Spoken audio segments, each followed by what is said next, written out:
So, hey there. Thanks very much for checking out my videos here on YouTube. I do greatly appreciate it. Thought we'd go over what we've been up to over the weekend or kind of what's going on with Turo. So, had it's kind of really nice on my chat on the live stuff I'm doing, which I'm basically just throwing up on the internet there. It's kind of an easy way of making up a video without a ton of production gear or worrying about editing. So, it's just straight conversation in that regards. In my little studio space where I do a little bit of 3D printing. I also do a little bit of artwork, basically Canadiana. So it's kind of a hobby. I thought I'd get into Turo after watching a few videos from down in the States. And I thought it'd be a nice way of offsetting some of the expense or maybe even perhaps covering the cost of a vehicle over a 6 month period. We're going to give it a shot. I'm in my fourth month so far. And so far, it's been pretty good. No real complaints as far as that's concerned. Just a lot of what I describe as stumbling and learning as you kind of go along. So that's where we're at. So I thought I'd discuss about one of the responses I've got. So Serge, which I'm thinking that's what his name is. It was kind of abbreviated, so I'm going to assume it's Serge. A gentleman from the GTA sent a chat in and said, "Hey, just a little reference on the CA memberships." So again, CA membership, which is kind of what I'd recommend if you're in Turo. Apparently, um, my I'm originally from Alberta. Well, not originally, but I spent a fair amount of time out there. When I was in Alberta, essentially, if you had the CA membership, it would they would pretty much cover you for just about anything. Like it was kind of a nice little feature to it. So if you handed your keys off to your girlfriend or your wife or your brother or anything on that line, and they were driving your car and there was an issue, um, they would resolve it. It wouldn't be a big hurdle. So when I bought the CA membership, I did ask online. I said, "Is this going to cover the vehicle that we're talking about?" Because I also I wanted to talk about a few other little things that CA offered as far as discounts for insurance and some other little items. And I did call in. I luckily I got actually a conversation with what I thought was an actual person. So you can never tell today. It could be some AI voice just pretending to be human, but it is what it is, right? And I thought I had made that pretty clear that my intent was to use the CA membership on the vehicle that would potentially go into Turo. Like that's one of the reasons why I've got the CA membership. Also, I like the company and I've used them for years. And I find that if you have a CA membership, um, you're probably not going to fall into any problems. It sounds ridiculous. It's kind of like having that little slush fund. If it's a slush fund, you're probably never really going to use a slush fund. It's just the nature of it. So if I have a CA membership and I'm driving a 2004 Jaguar X Type, which I've had for 2 years, I have yet to have a dead battery. I've never locked the keys in the car, knock on wood. I've never had to call for a tow, right? So again, mainly because I think this is just a way of kind of ensuring that. And then when I went to go get my Outlander and I called them and said, "Hey, is there a discount on insurance or can I get a few other little things? I want to apply this potentially as a Turo vehicle." And the person online seemed to be vague about it, but she went, "That'll be fine. It won't be a big issue." So Serge mentioned that it's not really a service that you can provide through Turo. And, you know, I tried calling them today, but I would be 167th in queue. So mind-boggling as far as that's concerned. So I don't know if it's just because it's a snow day out there, which, to be honest with you, it's pretty horrible. So maybe the call center is lacking in staff. So I'll try again tomorrow. But then I thought, well, okay, well, I'll ask my AI. So I went on to Chat GTP, and Chat GTP basically gave me. Uh, a, an- it's been getting weird. So it's a strange one from that standpoint. I think Chat GTP has been pulled back a little bit when it comes to responses, especially detailed ones, or it's hit and miss essentially. Whereas 3 months ago, it was pretty good. It was, you could ask a few questions. It would actually give you an answer that you go, "Oh, well, that makes sense," right? So it basically said to call CA and to verify and that it could be or it couldn't be. But then I looked through my membership online. I'm going through their little basic text and going through their little AI search. And lo and behold, it comes up and says it's not for commercial vehicles. However, They also say that the membership goes with the person, blah, blah, blah, but that's buried in there. So I felt like, how would I put this? It's a little misleading as far as that's concerned. So I'm going to call my insurance agent up because my chat GTP says, and get this, which I thought was interesting, that I can get insurance as like a roadside assistance program that would parallel the same coverage that you would get through GM. Their OnStar program apparently is available through certain insurance companies. The caveat is it's actually probably about the same money as CA, and probably actually is covered through CAA. So just figure that one out. But then it's attached to the actual vehicle. My insurance is coming up for renewal end of January anyways, so we're going to be switching companies. So I'm going to be looking for that feature in my insurance. So, and anything online, as far as what I've done a little search on it, it's between 90 and 160. Depending on the insurer that you go with, the vehicle, blah, blah, blah. So in other words, it's not a huge hurdle. It's not thousands of dollars. So I'll probably end up switching out to the insurer version of CAA in all likelihood, as far as that's concerned. So that's my plan there, kind of to address that. Even though I do like CAA, the rub would be is that, let's say if the vehicle did get into a ditch or did end up having an issue, I could always hop into my car and go down and meet the CA driver, and I'm sure that would be fine. It's just one of those things that there's a sharp contrast, I think. I don't know if I'm going back in time a little bit, just being an older guy. But when I was doing my apprenticeship out in Alberta, and I did spend some time out there, like a good 5 years, CA was pretty decent. Like you showed them the card, they really didn't care. Like plates matched, it wasn't an issue as far as that's concerned.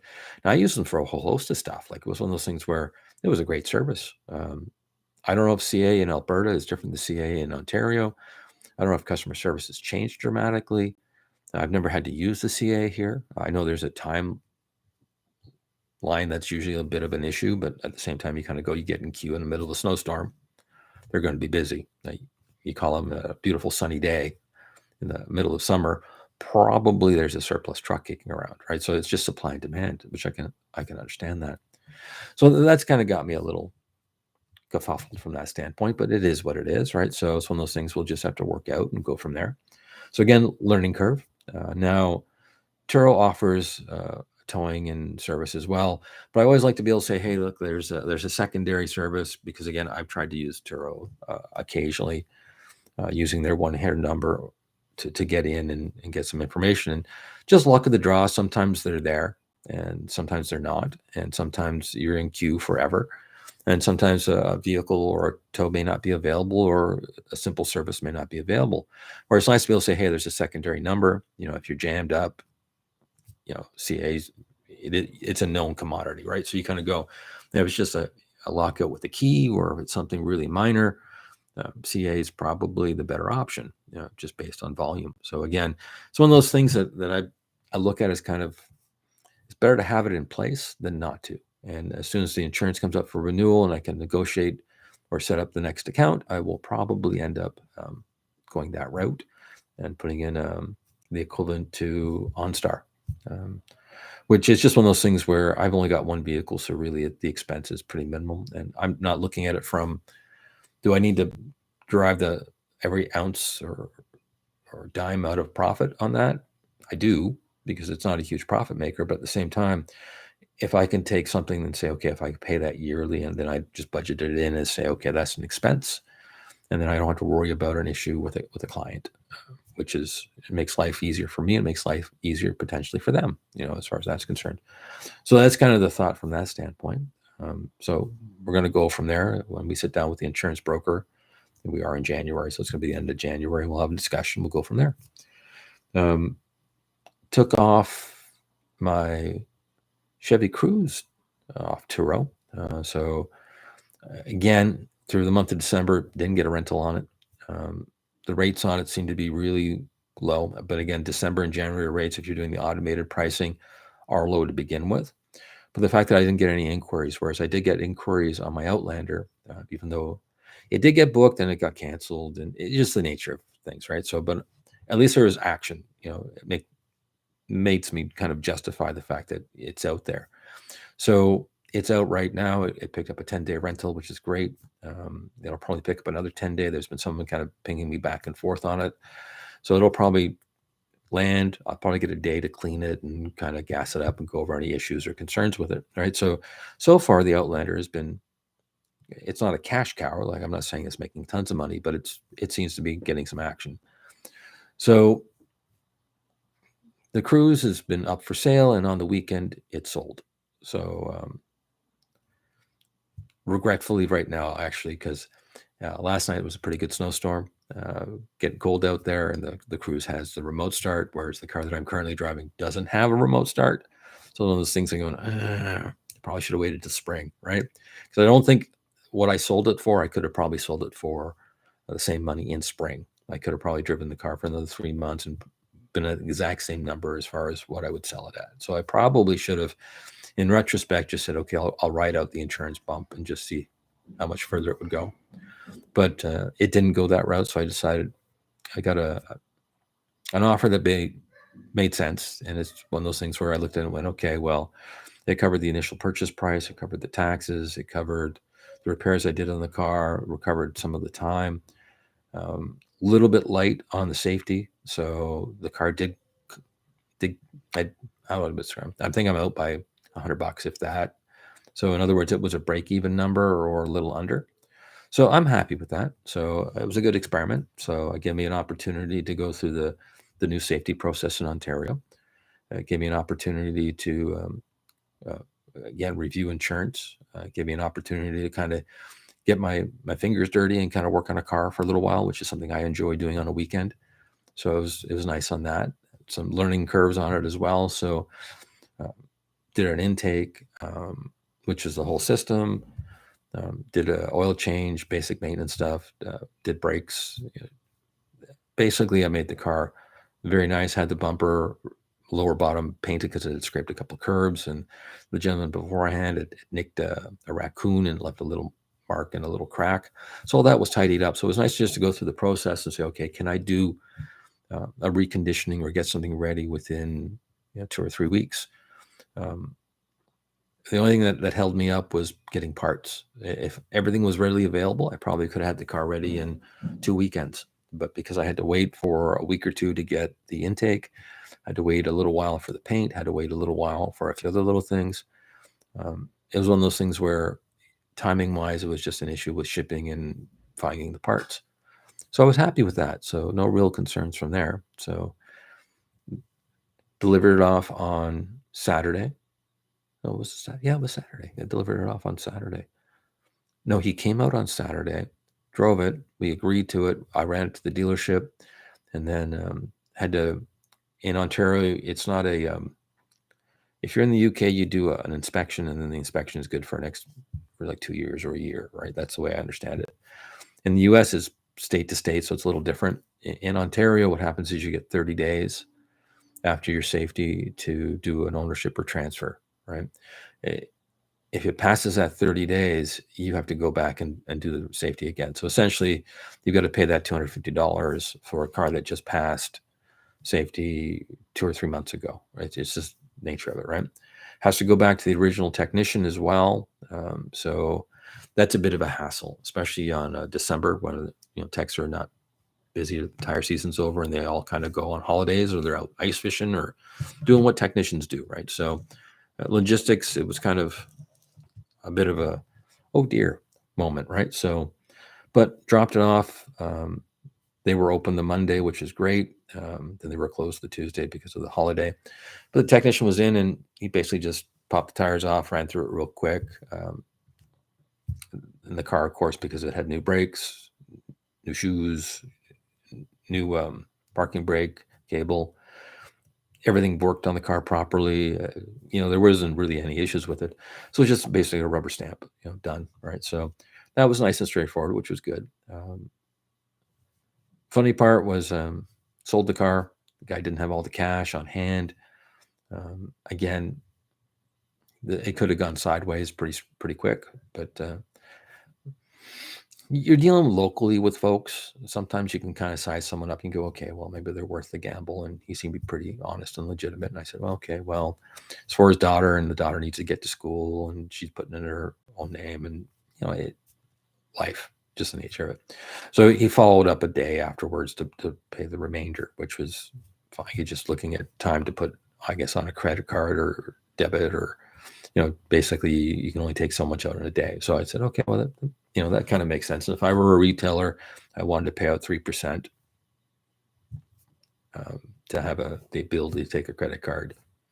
I don't want that. So so that was kind of a little hiccup as far as that's concerned. Took the car after the safety down to Stratford, so I did one last little run with it. I wanted to make sure that the tires were attached so we could retorque them afterwards. I also wanted to double check and make sure that everything worked properly. So it was one of those things we're doing 100 kilometers there and back, essentially, so 120K, after the safety, just to make sure everything was proper and appropriate. So, yeah. Do I regret selling it? Yeah. It would have been nice to actually run it through January and see if it got any rentals, but I didn't get any real hooks or any real inquiries on it. I think the issue when you're looking at not necessarily an economy-based car, but a four-door sedan or anything that's kind of a bread and butter that could be paralleled with your traditional rental agency, I think that most folks will look and kind of go, do I rent a 10-year-old Chevy Cruze? I mean, it's a nice car. There's no issues with it from that standpoint. Visually looked good, drove nice, no quirks. But I'm getting $30 or $40 a day, or do I spend an extra $12 or $15 and get into an SUV? And I think up in this neck of the woods, the argument could be said, yeah, that would make sense, because really the overall cost is going to be $20, $30 extra, $40 extra to go upsize into a vehicle that may not be all that common in a rental facility. In other words, you can go rent Cruzes all day long at Tilden. They've got them, right? Or the Ford Focus or things like that. Like they're all kind of pretty normal rental cars. So I think that's a struggling block with that, is that you need to have something that's just a little bit out of their wheelhouse. In other words, things that I think are not easy to obtain, like a 7-passenger SUV, which seems to be why I'm busy on that. It looks like whoever is renting the 7-passenger SUV actually needs a 7-passenger SUV. So when they're calling around and there's nothing available, you start looking at Turo. You kind of go, okay, well, what are my options there? And then you look at the pricing, you kind of go, well, do I need to get into an Escalade, which seems to be a fair bit out there? Then you go, well, I just need the 7 passengers. And then you go, oh, now I can get into, there's a few other vehicles out there that, like a Ford Edge and a few other little items out there that seem to fit that need, and not being a minivan, which seems to be a grudging thing for a lot of folks. They don't want to get into a minivan. I don't know why that is. I like minivans. I've had minivans in the past. Utility-wise, they're spectacular. They're great for hauling people. They're great for hauling gear. I think they're a wonderful vehicle from that standpoint. The dilemma is, I've been looking at minivans as a replacement to say, okay, well, maybe I'll get into a 7-passenger minivan, because then I can use it for additional stuff, right? Say, okay, now I have like a little mini pickup truck, essentially, without being a mini pickup truck, right? And Turo, I was thinking about getting into a little truck or getting into, a 10-year-old Chevy 1500 or a 2500 series, but the prices on them are insane. They're all over the place. So I could get into something that's like got 190,000 kilometers. It looks like it's been beaten to bits, which is probably the route to go. Then I could kind of have a little sigh of relief if somebody comes in, they've dented the box. It's kind of like, well, it's already got a dent, big deal, right? But again, it's one of those things where you kind of look at it and go, I can go to Tilden or I can go to Home Depot and get a vehicle that you could use for construction or doing work. So it kind of negates that a little bit. So you kind of go, okay, well, maybe that's not the case. So I've been looking at Outlanders again. So maybe I'll pick up another Outlander, because I've been doing pretty good with that. So maybe I'll try and find another GT. Problem is, there's not a lot of GTs out there, and they're hard to come by on the 2014s. And every time I see them, they're well over that 200K mark. Like they're high. So, and most Mitsubishi buyers, they bought them because of that warranty, the 10-year 160. So they hang on to them. They don't really get rid of them all that often. So they're a little rare to come by, at least in this neck of the woods. So then I thought, well, okay, well, maybe I'm looking for a little extra time and energy, and I've never owned a Land Rover. Maybe I would like to have that experience of having one of those. And I look at a couple of those out there and kind of go, there's a few in there that kind of meet the price range I could afford. But then the little voice in my head goes, you watched all those videos on TV, well, not on TV, on YouTube, like Hoovy's garage down there, and he always seems to have a problem with Land Rovers. And you think to yourself, well, if I buy a Land Rover, I'm going to be basically buying a nightmare. I'm not that familiar with them. It'd be kind of cool to try because they look neat. But I'm very familiar with the Mitsubishi product and kind of where their little weaknesses are. And traditionally, their drive lines are really good as far as longevity is concerned. Are they an exotic? No, but they're kind of bread and butter, and you don't see them in the rental agencies that often. And they have kind of a little bit of a unique look and a little bit of a following where there's enough of an appeal where someone will go, okay, I'll give that a try. And most of the folks that I seem to be renting to are they're not Canadians. They're people coming in from the UK. I've had a couple of people in from, well, just a variety of places. Really, it's been like international driver's licenses all over the place. And I'm fine with that. Apparently, at least according to my last client that I was talking to, which we had a brief little conversation, apparently a lot of Turo hosts don't like the idea of an international driver's license. So they'll kind of shoo them away a little bit. And then he mentioned he wanted to go stateside, and apparently that caused a lot of red flags. It's kind of like, I understand that. But then I looked at it, I called up Turo to confirm everything to make sure it was all legitimate. And he hadn't rented anywhere before. And so he's like a new guy. But then I thought to myself, well, if he's coming in from out of Canada, he's here as a tourist. So really it's like a one-shot deal, right? So I can't really say that there's bad history there because there just isn't. And it would logically, it makes sense to go, you wouldn't have any if you're coming in from, South America, or you're coming in from the UK or anywhere really, right? So you kind of have to do that. And you kind of go, well, if I were traveling, and I would go with Turo because I'm not really concerned about the international driver's license, whereas apparently a lot of the rental agencies are. I confirm insurance with Turo as long as insurance is covered with that license. I'm fine. Like it'd be the same as if you rented with an Alberta license. It's the same level of risk. So I don't see that as a big hurdle. And to be honest with you, a good example, if you come in from South America, you probably know how to drive. Like really, the roads, at least what I've experienced in the past, are pretty rural in areas. So you're probably perfectly comfortable, booting up and around this neck of the woods is probably like no issues. I wouldn't even think that, right? If you're coming in from the Ukraine or you're coming in from the UK, you're probably going, if anything, our infrastructure is probably a little like in spots, right? So you kind of go, okay, well, that's not really a problem as far as drivability is concerned.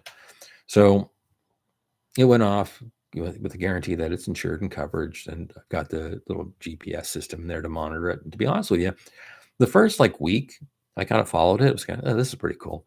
At this point, I don't care. Like it's like it beeps when it went out of Ontario because he wanted to go cross border shopping. It's kind of on your ticket off list when you're traveling. Do you want to be able to move all over the place? So it gave me the alert that hey, it's left Canada, and a little red flag went up as far as the GPS system is concerned. It's like you know what? It's recovery's recovery. If it gets into an accident, it's the same deal there as it is here.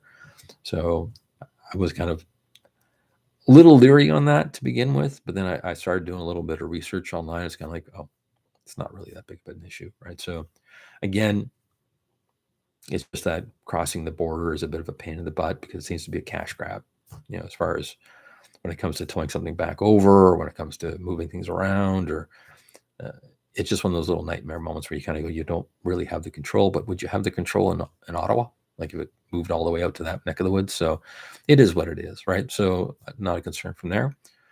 I'm starting to kind of go all off on the rant. So I'm thinking I'm probably going to go with another Mitsubishi just for ease. So I started looking for RVRs, but we're in the middle of winter. So of course, little 4x4s and little crossovers are higher in the marketplace now. So I can get a great deal on a convertible. So that's there, or a Mustang, or a nice Charger seems to be pretty cheap right now. But I think I'm going to hold out to spring, and then I'll probably end up either we're coming up to the 6-month point where we've got a review, and we're going to see where that insurance is going to land. And if the insurance is outrageous, I may just look at it and kind of go, it's not worth doing, right? So, and if it's kind of okay, well, if the numbers work, it's kind of like, okay, well, I'll keep doing for another 6 months. And then I'll have to pick up another vehicle, which will probably be an RVR. And I'll probably be a 2014, which means it'll be under 10 grand, pretty easily. And if I get something that's got a little bit of kilometers on it and looks decent, they seem to hold their value once they hit a certain level. They don't really drop that far. So it's one of those things where, gambling wise, if I pick one up spring, I run it, up till winter, and if I need to get out of them, it's not that big of a deal. I can probably clear out now. I can clear it with the Outlander if I sold it for what the market value is. I would, with what I've made on Turo and what the vehicle's worth, I would probably make a little bit of money. Not a huge amount, but there'd be a little bit of a cushion there. Whereas if I run it for another 2 or 3 months, there's probably be a little more of a cushion, and then it's just starting to pay down itself. So it's one of those things where it's probably going to be a doable item for a little while. So that's kind of one of those things. But again, it was a nice vehicle. In fact, it had been maintained, came with the snow tires. Really, the cost of getting it up and running really wasn't a huge hurdle. So it was just a couple little minor things that needed to get done. And those were mostly cosmetic or just like comfort things. So I wouldn't have to worry about service. So like doing the oil change up, couple scrapes in the bumper cleaned up, just little stuff, like just things that I would get done anyways. But with Turo, you just want to make it look nicer. Getting the interior cleaned up was a big deal. So we're coming up to 26 minutes on the little live podcast here. So again, recap, CEA, again, attached to the person, not to the car. Something that really should be clear when you're purchasing it. They weren't that clear with it. And to be honest with you, it didn't even occur to me as far as that's concerned. Again, that's because of my experience using it in Alberta. So we're going to have to review that. I'm going to review getting into basically like an OnStar style service through the insurance company that I'm going to probably switch to.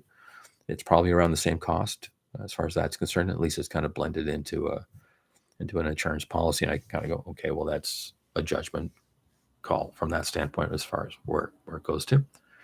Other things that have been coming up, pretty quiet as far as that's concerned.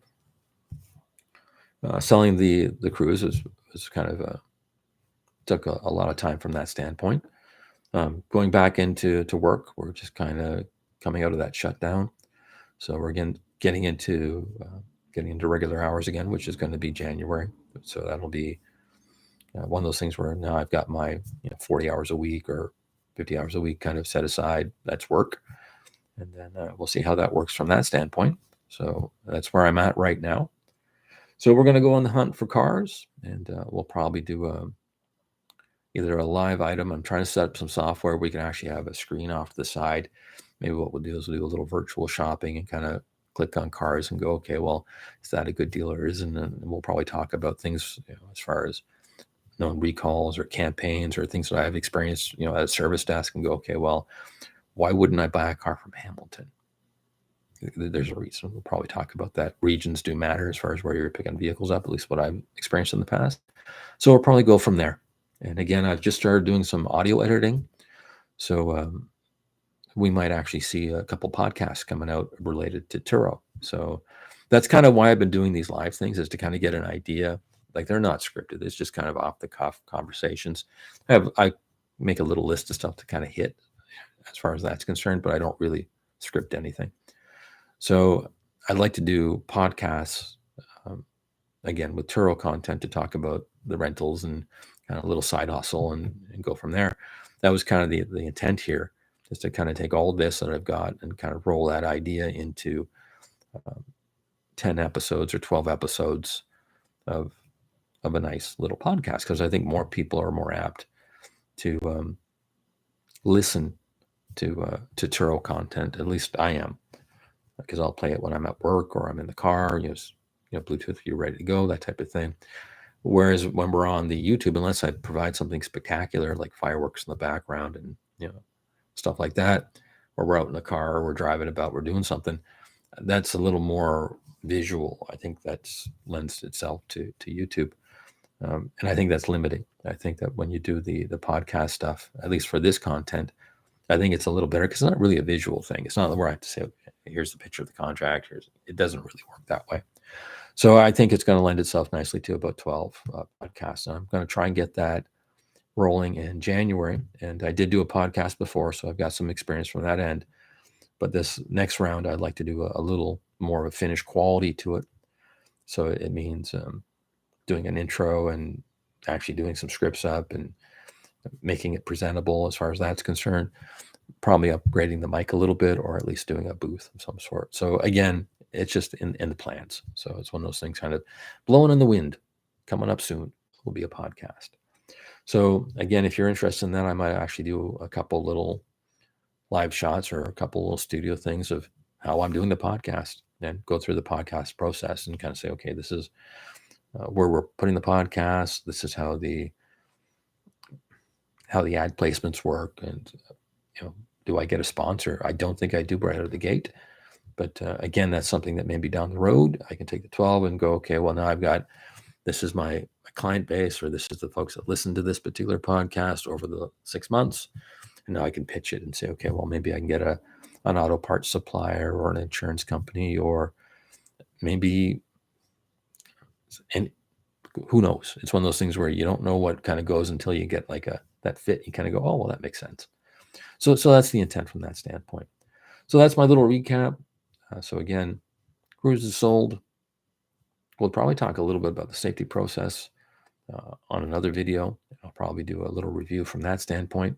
There's a couple mechanics that have put up some references to it now, so it's just trying to get a little more knowledgeable out there, and we'll probably go from there with a couple links. So hope you enjoy this quick little conversation. Thanks for being patient. I do appreciate it. And again, my little veer off a little bit, I do apologize. If you do like the content, by all means, please leave some comments. I do like that. Thumbs up are nice. Subscriptions are great. Again, I'm trying to get past that 500 mark, kind of as a personal goal. I think I'm at 280 right now, 285. So pretty impressive as far as I'm concerned. That's amazing as far as, given that I've been doing it for 4 months. And I think this is a really narrow topic. Like, I don't think it's going to hit a lot of people. So to get, 300 people or 500 people to say, hey, yeah, I've subscribed. Thanks for the information. And again, I'm always looking for somebody that is in Turo. So if you're a Turo representative, you want to have a conversation, I'd love to have that. If you are a Turo host, you kind of go, Keith, I appreciate what you're doing, but hey, you got it wrong because you're the new guy. This is not the process. Here's the process to go. I try to go through each step as far as what I'm doing. And you go, oh, yeah, the checklist is this, or this is how you do the delivery. I basically mirror what they do in the States. So I tried to do a no point in contact. So I have a little key box. I got a spot where the cars go. Pretty safe from that standpoint. I like it because I'm not sitting around waiting for somebody. And I can, if they book for 4:00 and they come at 5, it's no big deal, right? If they come to midnight, I don't care. It's okay from that standpoint. I think most people appreciate that because they kind of go, well, now I'm not working on my schedule like me. They're working on their schedule. So if they're got to pick the kids up or they got sidetracked, it's like, it doesn't matter. And because it's a 24-hour pickup and because it's secured and the key is there, I'm not really that worried about it. So it's one of those things where I think that's a benefit. But again, if you've got another system, you kind of go, no, this is the way it should go. This is because I do this, because this happened.